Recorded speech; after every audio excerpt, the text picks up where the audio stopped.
The Israeli governments portray themselves as peace-loving upholders of high moral principles.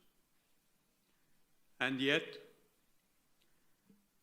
they have claimed to be the protectors of human rights.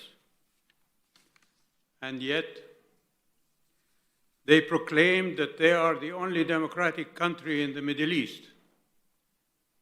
And yet, they humbly depict themselves as a small, existentially threatened country surrounded by bloodthirsty killers who want to eradicate her from existence. And yet, they declared war on Hamas as a terrorist organization. And yet, they profess that they want to be friends with Saudi Arabia. And yet, all Israeli governments are the last of the Western colonizing powers of the Middle East.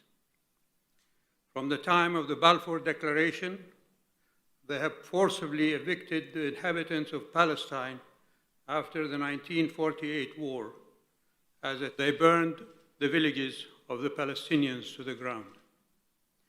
They repeated that calumny after the 1967 war, when more of the inhabitants of what remained after the 1948 war were equally dispossessed of their lands. Despite several UN Security Council resolutions rejecting the acquisition of territory by force of arms, all Israeli governments paid no heed to them.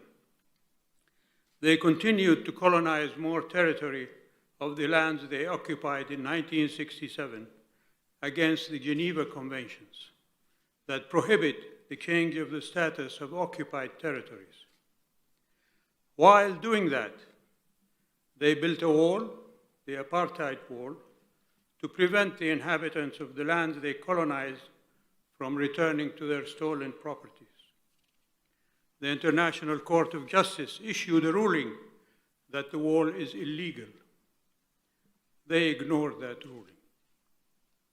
And yet, Israeli governments have arrested thousands of the inhabitants of the lands they are colonizing and incarcerated them in concentration camps under the flimsiest of security accusations, young and old, women and men, who are rotting there without recourse to justice. They are demolishing homes as they wish, and they assassinate whomever they want to. And yet, the Israeli Knesset passed a law that defines the citizenship of Israel as exclusively Jewish, denying the non-Jewish inhabitants of Israel of equal rights under the law. What kind of democracy is that? And yet, Israel is the most powerful military between the Atlantic and the Urals. Its might is displayed in its ability to bomb adversaries in Syria willy-nilly, without them daring to raise a finger, as it were, in defense. Not to mention its previous military exploits in 1967 and the raids on Entebbe and Tunis, to the repeated onslaughts on Lebanon. More than 200 nuclear weapons are their so-called Armageddon deterrent. And yet, while waging wars on Hamas, Israeli governments are funneling Qatari financial support for what they say is a terrorist group.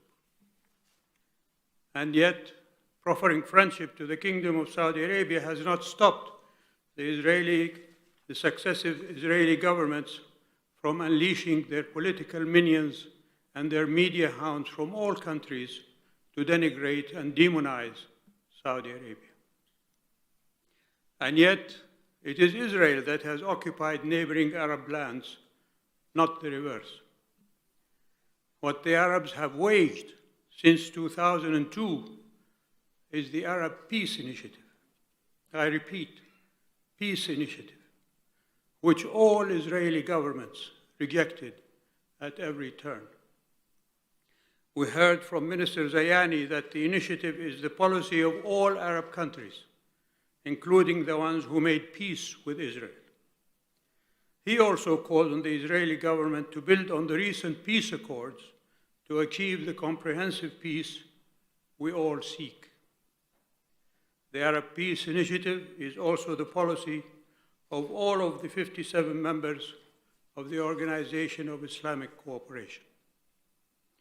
We heard on numerous occasions from the custodian of the two holy mosques, King Salman and Crown Prince Mohammed bin Salman, that a Palestinian state with its capital in East Jerusalem and a fair solution for the Palestinian refugees is the only peaceful option for all of us. You cannot treat an open wound with palliatives and painkillers. The Abrahamic Accords are not divine writ. If they are based on geography, then there can be no Abrahamic Accords without the inclusion of the land of Abraham, Mecca al-Mukarramah. For that to happen, the Arab Peace Initiative must be implemented with regard to Palestine. So I call on the people of Israel to take the extended hand of peace and end this tragic charade. Only then can we together meet the other colonizing pretender that boasts about its control of 4 Arab capitals, Beirut, Damascus, Sana'a, and Baghdad. Thank you.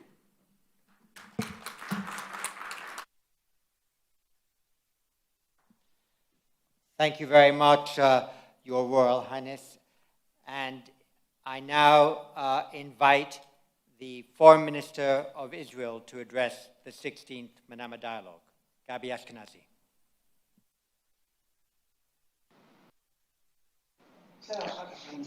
Thank you. First, I would like to thank my colleague, Dr. Abdul Latif Al-Zayani, Bahraini Foreign Minister, for inviting me to this important Manama dialogue. At the beginning of my remark, I would like to express my regret on the comments of the Saudi representative, the Foreign Minister. I don't believe that they reflect the spirit and the changes taking place in the Middle East.